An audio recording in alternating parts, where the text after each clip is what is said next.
In ages long past, there was once a warrior who was both noble and brave beyond all measure. His deeds of heroism and skill in combat were legend.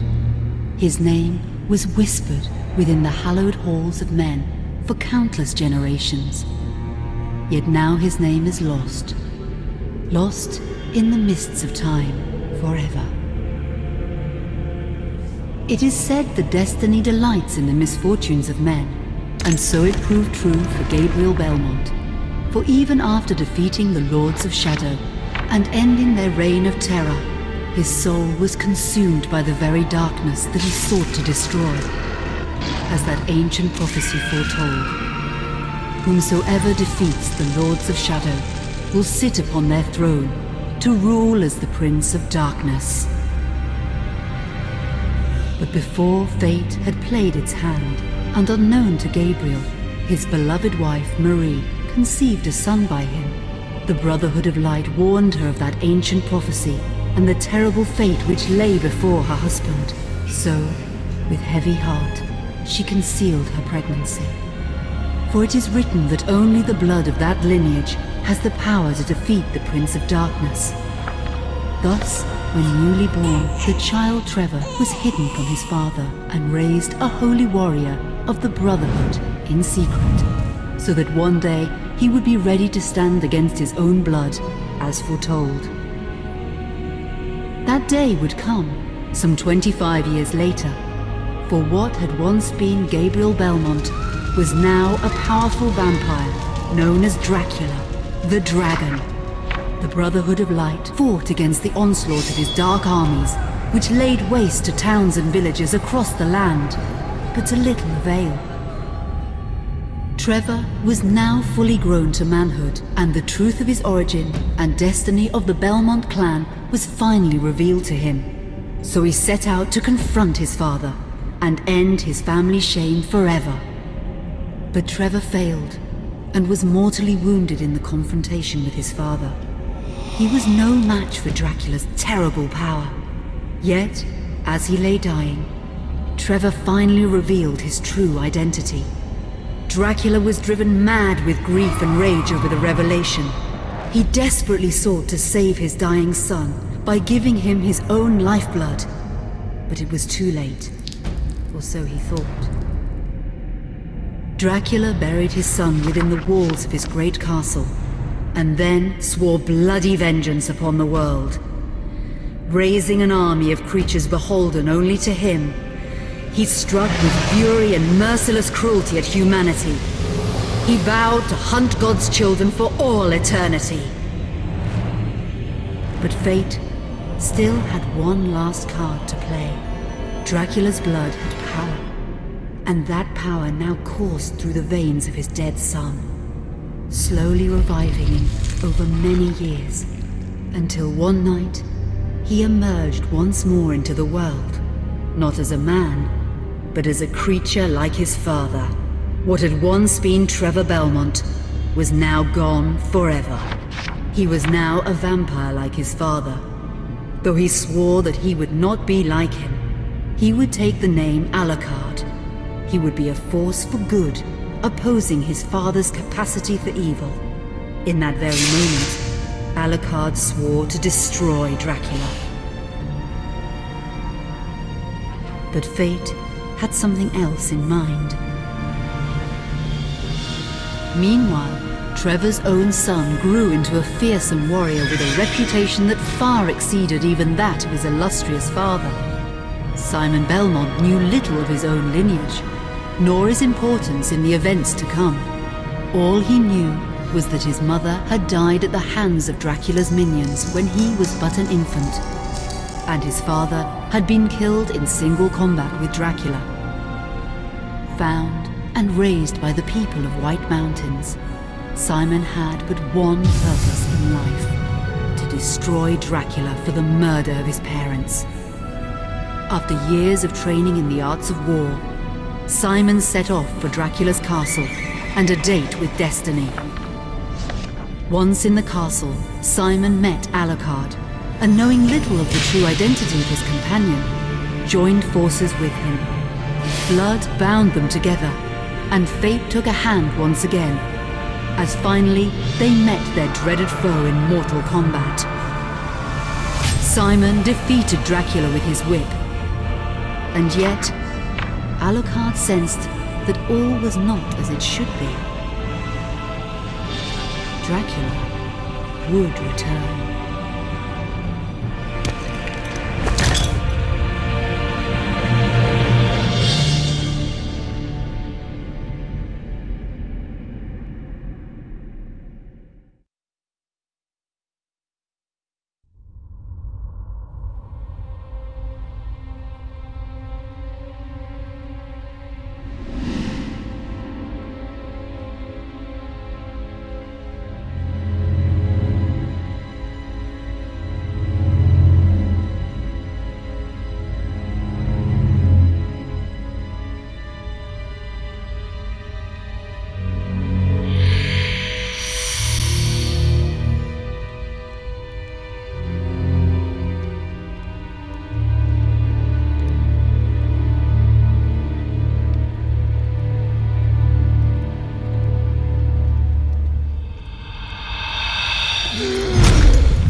An unusual hiding place for the Prince of Darkness. Don't you think? Zobek, where have you been all this time?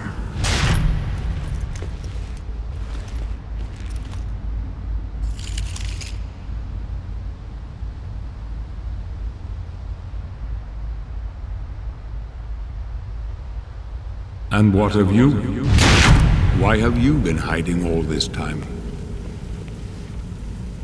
Gabriel. Don't you dare call me that. I sind Dracula.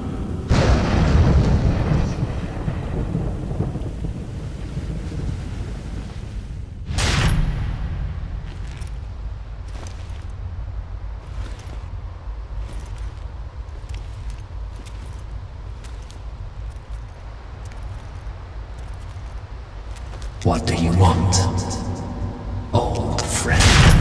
Satan's acolytes are readying for his imminent return. Help me stop him, or you and I will become his favorite pets for all eternity.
and I can free you of your immortality.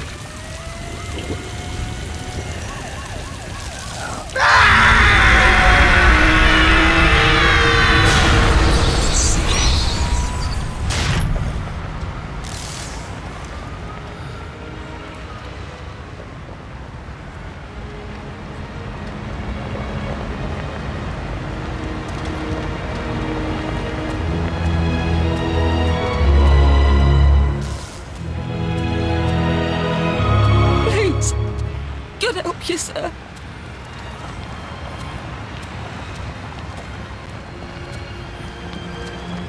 Here, join some gear.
Stay away from me.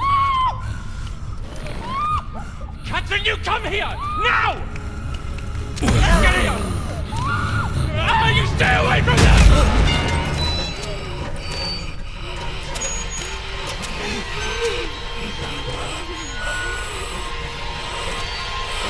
Help! Help! Please, come on!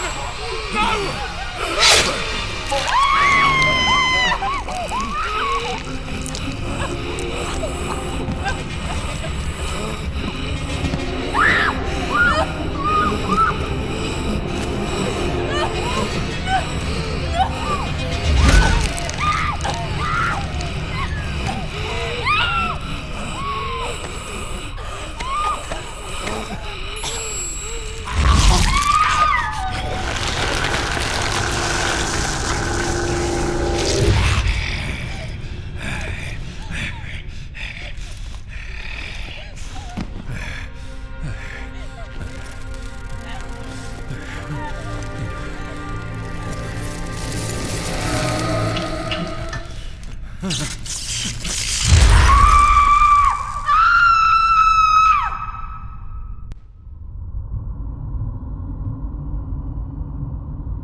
It pleases me. to see you recovered, old friend.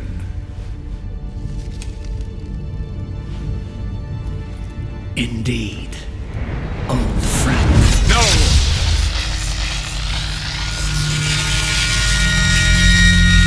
Relax.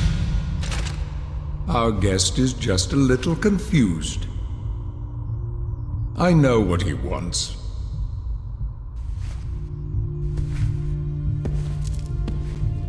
You see before you the legendary vampire killer. Your old weapon, if you recall. The only weapon capable of ending your immortal life. You thought it destroyed. But you see, you can have the eternal rest you crave after all.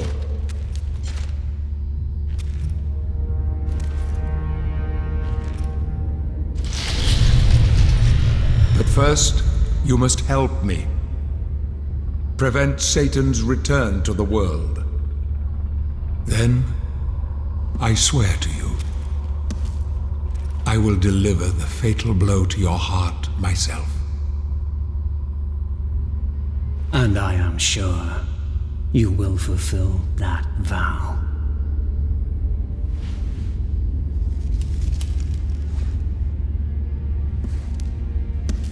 Since you sent Satan back to hell 1,000 years ago, his human offspring, or acolytes as they call themselves, have been dormant. I suppose that all of us, feared your wrath and great power. But not now. Now, even my bodyguard is more than a match for you. The acolytes know you are weak and are preparing for their father's return. Now they fear nothing. Don't they fear the mighty Zobek? Only you, in full possession of your powers, can defeat them. Follow me, please.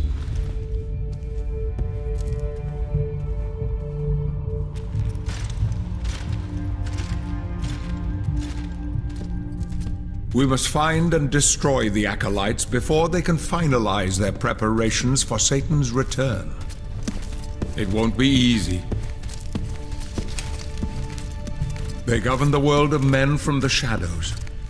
Not even I know with any degree of certainty who or where they are.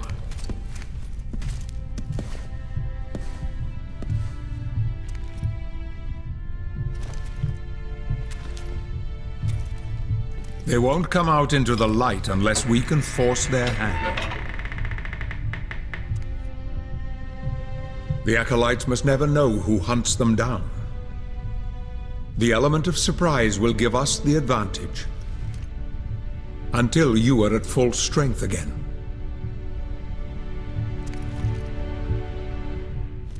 And you don't know who they are or where they are?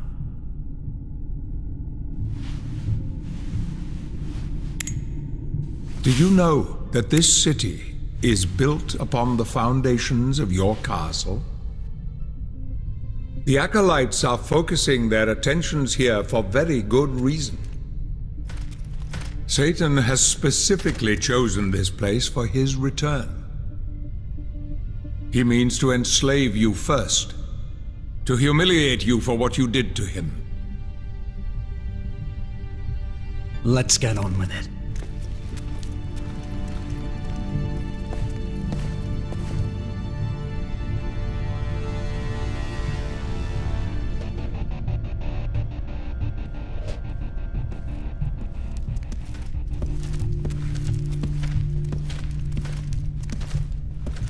The acolytes must plunge the world into chaos before Satan can be summoned. Their activities leave spectral traces, which are difficult but not impossible to follow. This is the headquarters of a powerful pharmaceutical corporation. I suspect that one of the acolytes is operating from there. The complex was sealed 2 months ago and is protected by magic. If I were to use my powers to see what is happening there, they would be able to trace it back to me within a matter of minutes. So, I will send you to the corporation via a portal. But we must be quick so as not to arouse suspicion. The longer the portal remains open, the more likely we will be discovered. Look for any sign of the Acolyte, but be careful. What are you waiting for?